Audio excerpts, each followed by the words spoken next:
മക്കളോട് അങ്ങേയറ്റത്തെ റിഫ്കോട് കൂടി പറയാം. നോക്കൂ, നബി സല്ലല്ലാഹു അലൈഹി വസല്ലം റിഫ്കിന്റെ കാര്യത്തിൽ പൊതുവായി പറയുന്ന ഒരു കാര്യം, ഇന്ന റിഫ്ക ലാ യകൂനു ഫീ ഷൈഇൻ ഇല്ലാ സാന. സൗമ്യത എന്ന് പറയുന്നത് ഏതെങ്കിലും ഒരു കാര്യത്തിൽ, ഒരു പ്രവൃത്തിയിൽ, ഒരു സംസാരത്തിൽ ഉണ്ടായാൽ അതിനെ ഭംഗിയാക്കി മാറ്റും. ഞാൻ പറയുന്ന കാര്യം പെട്ടെന്ന് ആൾ സ്വീകരിക്കാനൊക്കെ കാര്യമാവും. ഞാൻ പറയുന്ന കാര്യം എനിക്ക് 2 രൂപത്തിൽ പറയാം. ഒരു കാര്യം ഒരാളോട് എനിക്ക് 2 രൂപത്തിൽ പറയാം. അന്ന് റിഫ്കാണ് അതിൽ ഉൾപ്പെടുത്തിയത് എങ്കിൽ, സൗമ്യതയുടെ ഭാവമാണ് നീ അവിടെ എടുത്തത് എങ്കിൽ, ഇല്ല സാനഹു, അതിനത് ഭംഗിയാക്കാതിരിക്കുകയില്ല. വല യുൻസഉ മിൻ ഷൈഇൻ ഇല്ലാ ഷാനഹു, അത് ഒഴിവായി പോയാൽ, നിന്റെ സംസാരത്തിൽ റിഫ്കില്ലാതായി പോയാൽ അത് വളരെയധികം അതെന്ത് ചെയ്യും, അത് പ്രയാസം ഉണ്ടാക്കും. അതിനൊരു ഭംഗിയില്ലാതായി, അതിനെ ഭംഗി കെടുത്തിക്കളയും എന്നാണ് നബി സല്ലല്ലാഹു അലൈഹി വസല്ലം പറഞ്ഞിട്ടുള്ളത്. അത് നമ്മളെല്ലാ ആളുകളും എപ്പോഴും നമുക്ക് വേണ്ട കാര്യം തന്നെയാണ്, ജീവിതത്തിൽ എപ്പോഴും വേണ്ട കാര്യം തന്നെയാണ്. നബി സല്ലല്ലാഹു അലൈഹി വസല്ലമയോട് അല്ലാഹു സുബ്ഹാനഹു വ തആല പറഞ്ഞു, വലൗ കുൻത ഫളൻ ഗലീദൽ ഖൽബി ലംഫളു മിൻ ഹൗലിക്, നീ എങ്ങാനും പരുഷ സ്വഭാവിയായിരുന്നെങ്കിൽ നിന്റെ ചുറ്റും ആളുകൾ നിനക്ക് എതിരെ ഓടിപ്പോവായിരുന്നു, അത് നിൽക്കൂല. അതുകൊണ്ട് നീ നല്ല രീതിയിൽ നീ പെരുമാറിയത് കൊണ്ടാണ് മക്കയിലുണ്ടായിരുന്ന ആളുകൾ നിന്റെ അടുക്കലേക്ക് എത്തിയത്. നീ പരുഷ സ്വഭാവിയായിട്ട് സംസാരിച്ചാൽ, പരുഷ സ്വഭാവിയായിട്ട് ആളുകൾക്ക് കാര്യങ്ങൾ പറഞ്ഞു കൊടുത്താൽ ആളുകൾ നിന്റെ അടുക്കലേക്ക് നിൽക്കൂല. ഷെയ്ഖ് ഇബ്നു ബാസ് റഹിമഹുല്ലാ, അദ്ദേഹം 10-20 വർഷം മുമ്പ് മരിച്ചുപോയ ആളാണ്. അദ്ദേഹം ആ കാലഘട്ടത്തിൽ തന്നെ പറയുന്നുണ്ട്, ഈ കാലഘട്ടം റിഫ്ക് കാണിക്കേണ്ട കാലഘട്ടമാണ്. ആളുകൾ ഇൽമിനോടും ദീനിനോടും ഒക്കെ വളരെ അകന്ന് നിൽക്കുന്ന ജഹലിന്റെ കാലഘട്ടമാണ്. അതിനൊക്കെ പലതും അടിസ്ഥാനങ്ങൾ പറഞ്ഞാൽ മനസ്സിലാവുന്നില്ല. അതുകൊണ്ട് ഏറ്റവും നല്ല റിഫ്കോട് കൂടി ആളുകൾക്ക് കാര്യങ്ങൾ ദീന് പറഞ്ഞു കൊടുക്കണം. ആളുകൾക്ക് മുമ്പത്തേക്കാളും കൂടുതൽ പറഞ്ഞു കൊടുക്കണം. കാരണം ദീൻ ഇസ്ലാമിനെ കുറിച്ച് തെറ്റിദ്ധരിപ്പിക്കാനും ഒരുപാട് സംശയങ്ങൾ ഉണ്ടാക്കി കൊടുക്കാനൊക്കെ ഒരുപാട് ആളുകൾ അപ്പുറത്തിപ്പുറത്തുണ്ട്. അപ്പം അതൊക്കെ ആളുകൾ നികത്തുന്ന രൂപത്തിൽ ജനങ്ങളോട് ഏറ്റവും നല്ല രൂപത്തിൽ പെരുമാറണം എന്ന് അദ്ദേഹം ആ കാലഘട്ടത്തിൽ പറയാം. സമൂഹത്തോട് പറഞ്ഞു വന്നത് ദീനിന്റെ പൊതു സ്വഭാവത്തിൽ പെടേണ്ട ഒരു കാര്യമാണ് റിഫ്ക് എന്ന് പറയുന്നത്. എന്നാൽ മക്കളുടെ കാര്യത്തിൽ അത് പ്രത്യേകം നമ്മൾ ശ്രദ്ധിക്കണം. മാതാപിതാക്കൾ ഒരു കാര്യം പറയുമ്പോൾ, ഒരു കാര്യം ചെയ്യാൻ പറയുമ്പോൾ ഒക്കെ നല്ല റിഫ്ക് വേണം, സ്നേഹം വേണം, റഹ്മത്തും വേണം. ഒപ്പം റഹ്മത്തും വേണം. നമുക്കൊരു ഹദീസിൽ കാണാൻ സാധിക്കും, അബൂ ഹുറൈറ റളിയല്ലാഹു അൻഹു പറയാൻ, അദ്ദേഹം അവിടെ ഉണ്ട്, നബി സല്ലല്ലാഹു അലൈഹി വസല്ലമയെ കുറിച്ചിട്ട് പറയാൻ, ഖബ്ബല അൽ ഹസൻ ഇബ്നു അലി റളിയല്ലാഹു അൻഹു വൽ അഖ്റ ഇബ്നു ഹാബിസ് റളിയല്ലാഹു അൻഹു ജാലിസുൻ ഇൻദഹു. നബി സല്ലല്ലാഹു അലൈഹി വസല്ലം ഒരിക്കൽ ഹസൻ ഇബ്നു അലിയെ ചുംബിച്ചു. ഈ പറയുന്ന അഖ്റ ഇബ്നു ഹാബിസ് എന്ന് പറയുന്ന ഒരു സ്വഹാബി, അദ്ദേഹം അവിടെ ഇരിക്കുന്നുണ്ട്. അപ്പോൾ അദ്ദേഹം പറഞ്ഞു നബി സല്ലല്ലാഹു അലൈഹി വസല്ലമയോട്, ഇന്നലി അശറതൻ മിനൽ വലദ് മാ ഖബ്ബൽതു മിൻഹും അഹദ, എനിക്ക് 10ഓളം കുട്ടികളുണ്ട്, ഞാൻ ഒരാളെ ഇങ്ങനെ ചുംബിച്ചിട്ടില്ല. അദ്ദേഹം ഒരു ഗ്രാമീണനാണെന്നാണ് മനസ്സിലാകുന്നത്. അങ്ങനെ ഉണ്ടെന്ന് പറഞ്ഞു. ഫനദറ ഇലൈഹി റസൂലുള്ളാഹി സ്വല്ലല്ലാഹു അലൈഹി വസല്ലം, റസൂലുള്ളാഹി സ്വല്ലല്ലാഹു അലൈഹി വസല്ലമയിലേക്ക് നോക്കിക്കൊണ്ട് പറഞ്ഞു, മൻ ലാ യർഹം ലാ യർഹം, നീ ഒരാൾ കരുണ കാണിക്കാത്തവൻ അള്ളാഹുവിന്റെ കരുണ ലഭിക്കൽ, കരുണ കാണിക്കപ്പെടുകയില്ല എന്ന് പറയാം. കരുണ കാണിച്ചിട്ടില്ലെങ്കിൽ അള്ളാഹു ഇങ്ങോട്ട് കാണിക്കുന്ന കരുണ ഉണ്ടാവില്ല. ജനങ്ങളോട് കരുണ കാണിക്കണം. മക്കളെ ചുംബിക്കുക എന്നുള്ളത് അവരോടുള്ള കാരുണ്യത്തിൽപ്പെട്ടതാണ്. ആയിഷ റളിയല്ലാഹു അൻഹ പറഞ്ഞിരുന്നുണ്ട്, ഒരിക്കലും ഒരു അറാബി വന്നിട്ട് നബി സല്ലല്ലാഹു അലൈഹി വസല്ലം പറയുന്നുണ്ട്, തുഖബ്ബിലൂന അസ്ബിയാൻ, ഹദീസിന്റെ ചെറിയ ഭാഗമാണ്, നിങ്ങൾ മക്കളെ ചുംബിക്കുവോ? ഫമാ നുഖബ്ബിലുഹും, നമ്മൾ അങ്ങനെ ചുംബിക്കാറില്ല, മക്കളൊന്നും ചുംബിക്കാറില്ല എന്ന് പറഞ്ഞു. നബി സല്ലല്ലാഹു അലൈഹി വസല്ലം ചോദിച്ചു, അവ അംലികു ലക അൻ നസഅ അല്ലാഹു മിൻ ഖൽബിക റഹ്മ, അല്ലാഹു സുബ്ഹാനഹു വ തആല നിങ്ങളുടെ ഹൃദയത്തിൽ നിന്നും കാരുണ്യം എടുത്തു കളഞ്ഞാൽ എനിക്കെന്ത് ചെയ്യാൻ പറ്റും? കാരുണ്യം ഇല്ലാണ്ടായി പോയി. അതാണ് മക്കളെ കാണുമ്പോൾ ഒന്ന് ചുംബിക്കാൻ, ചെറിയ മക്കളെ കാണുമ്പോൾ സ്നേഹിച്ചുകൊണ്ട് ചുംബിക്കാൻ അങ്ങനെ സാധിക്കുന്നില്ല എങ്കിൽ അത് വളരെ ഗൗരവമുള്ള കാര്യമാണ്. നിന്റെ മനസ്സിൽ കാരുണ്യം എടുത്തു പോയിട്ടുണ്ട്. അപ്പം അങ്ങനെ ആകാൻ പാടില്ല. പരുഷ സ്വഭാവം, ഞാൻ റഫാണ് അങ്ങനെ പറഞ്ഞിട്ട് കാര്യമില്ല, ഞാൻ മാതാപിതാക്കൾ അങ്ങനെയാണ്, അല്ല. അവരോട് നല്ല രീതിയിൽ, ചെറിയ പ്രായമാണ്, അവർക്ക് അതേ അറിയുള്ളൂ, ചെറിയ പ്രായമാണ്. ഇനി ആ പ്രായം സഹോദരങ്ങളെ അല്പം വളർന്നാലും ശരി, മക്കളോട് കാരുണ്യത്തിൽ പെരുമാറിയാലാണ് അവർ കാര്യങ്ങൾ പറഞ്ഞ് സ്വീകരിക്കുക.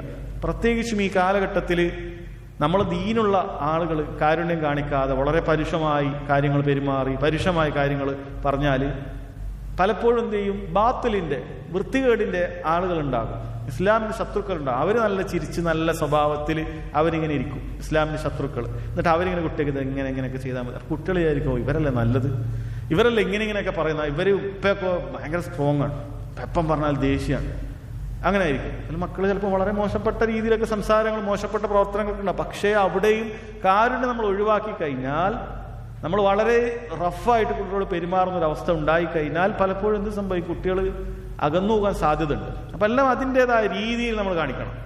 അതിൻ്റെതായ രീതിയിൽ ദീൻ ഇസ്ലാം അടിക്കാൻ അനുവാദം കൊടുത്തിട്ടുണ്ട്. നിസ്കരിക്കാത്ത കുട്ടിക്ക് 10 വയസ്സിന് അടി കൊടുക്കാൻ പറഞ്ഞിട്ടുണ്ട്. പക്ഷെ അതിൻ്റെയൊക്കെ ആ ഒരു മാനദണ്ഡം നമ്മൾ മനസ്സിലാക്കണം. അടിക്കാന്ന് പറഞ്ഞാൽ എപ്പോഴും അടിച്ചെപ്പോഴും അങ്ങനല്ല, അടിക്കേണ്ട സമയത്ത് അടിക്കണം. എന്നാൽ ഇപ്പുറത്ത് ആ കുട്ടിക്ക് വേണ്ട കാര്യങ്ങൾ ചെയ്തു കൊടുക്കണം, നല്ല രീതിയിൽ പെരുമാറണം. കുട്ടിക്ക് മനസ്സിലാക്കണം, ഞാൻ അടിക്കുന്നുണ്ടെങ്കിൽ എന്തിനാണ് അടിക്കുന്നത്, ഞാൻ ചീത്ത പറയുന്നുണ്ടെങ്കിൽ എന്തിനേ ചീത്ത പറയുള്ളൂ, ഞാൻ എല്ലാത്തിനും എതിരല്ല, എല്ലാ സൗകര്യങ്ങൾക്കും എല്ലാ സ്വാതന്ത്ര്യങ്ങൾക്കും ഞാൻ എതിരല്ല, ഞാൻ എന്തിനാണ് ഇത് ചെയ്യാൻ പറയുന്നത്, എന്തിനത് ചെയ്യണ്ട എന്ന് പറയുന്നത്. അത് കുട്ടിക്ക് മനസ്സിലാവണം. ആ രൂപത്തിൽ നല്ല അടുപ്പം ഉണ്ടാക്കാൻ എന്ത് ചെയ്യണം? മാതാപിതാക്കൾ എപ്പോഴും അങ്ങനെ ചെയ്യണം. അങ്ങനെ ചെയ്തിട്ടില്ലെങ്കിൽ പലപ്പോഴും പല കുട്ടികളും എന്ത് ചെയ്യും? എതിരായി പോകും. പല കുട്ടികളും മാതാപിതാക്കളോട് എതിരായി പോകും. അങ്ങനെ ഒരിക്കലും ചെയ്യാൻ പാടില്ല. മറിച്ച് അവരോട് അങ്ങേയറ്റത്തെ കാരുണ്യം കാണിക്കണം. അങ്ങനെ കാരുണ്യത്തിൻ്റെ ഒരു ഉദാഹരണം ആയിഷ റളിയല്ലാഹു അൻഹ പറയുന്നുണ്ട്. അവർ പറയാണ്, ജാഅത്നി മിസ്കീന തഹ്മിലു ഇബ്നതൈനി ലഹ. എൻ്റെ അടുക്കൽ ഒരു ദരിദ്രയായ സ്ത്രീ വന്നു, 2 പെൺമക്കൾ കൂടെ ഉണ്ടായിരുന്നു. ഫഅതഅംതുഹാ 3 മറാത്ത്. വിശന്ന് വന്നതാണ്. ഞാൻ അവർക്ക് എന്ത് ചെയ്തു? വീട്ടിലുള്ള ഒരു 3 ഈത്തപ്പഴം ഉണ്ടായിരുന്നു. ഒരുപാടൊന്നും നബി സല്ലല്ലാഹു അലൈഹി വസല്ലം ഭാര്യമാരുടെ വീട്ടിലില്ല. ആ 3 ഈത്തപ്പഴം അവർക്ക് കൊടുത്തു. എന്നിട്ട് അവരെന്ത് ചെയ്തു? ഫഅതത് കുല്ല വാഹിദത്തിൻ മിൻഹുമാ തംറ. ആ 2 പെൺമക്കൾക്കും ഈ ഉമ്മ എന്ത് ചെയ്തു? 3 കിട്ടിയത് ഓരോന്ന് വെച്ച് കൊടുത്തു. വറഫഅത് ഇലാ ഫീഹാ തംറതൻ ലിതഅകുലഹ. അവർ തിന്നാൻ വേണ്ടി വായിലേക്ക് ഒരു ഈത്തപ്പഴം ഇങ്ങനെ ഉയർത്തുകയും ചെയ്തു. അപ്പോൾ ഫസ്തതഅമത്ഹാ ഇബ്നതാഹ. ഈ 2 മക്കളും അത് വേഗം തിന്നു. അവർ വിശന്നിട്ടാണ് വന്നത്, ചെറിയ മക്കളാണ്. അവരത് തിന്ന ഉടനെ ഉമ്മാനോട് പിന്നെ അത് ചോദിച്ചു.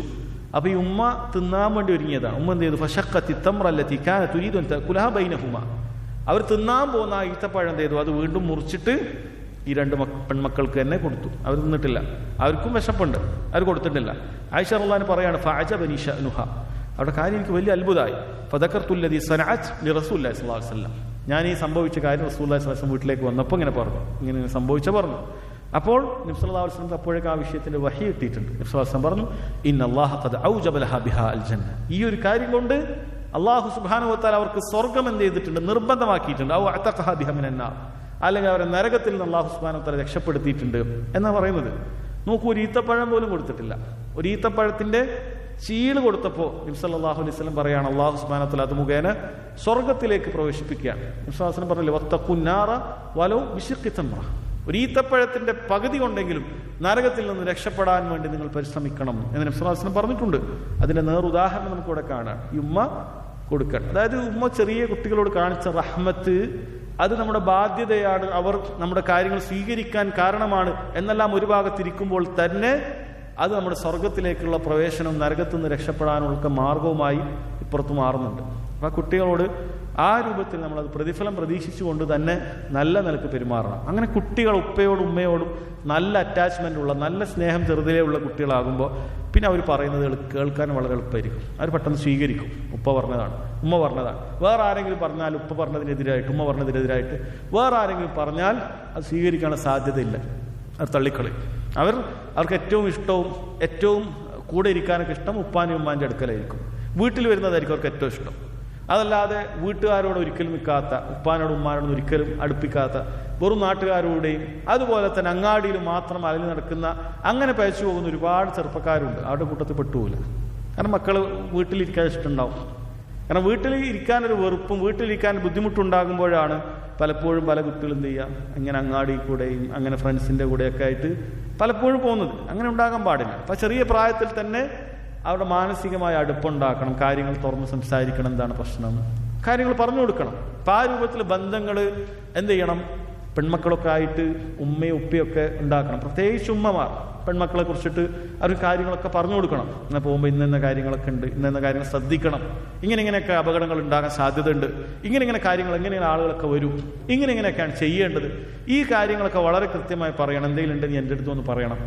ഈ രൂപത്തിൽ ആക്കി കഴിഞ്ഞാൽ എന്ത് ചെയ്യും? അവർക്ക് എന്ത് കാര്യത്തിന് ഉപ്പയും ഉമ്മയുണ്ട്, അവരുടെ അടുക്കലേക്ക് വന്ന് പറഞ്ഞാൽ മതി, എനിക്കതിൻ്റെ പരിഹാരം കിട്ടും എന്ന രൂപത്തിൽ വരികയും അവർ പറഞ്ഞു തരുന്ന നിർദ്ദേശങ്ങളൊക്കെ സ്വീകരിക്കാൻ വളരെ സാധ്യതയൊക്കെ ഉണ്ട്. അപ്പം അത് സഹോദരങ്ങളെ, മക്കളെ നമ്മുടെ കൂടെ ഒരുമിച്ച് നിർത്താൻ, ചേർത്ത് നിർത്താൻ ഏറെ സഹായകമാകുന്ന കാര്യമാണ്.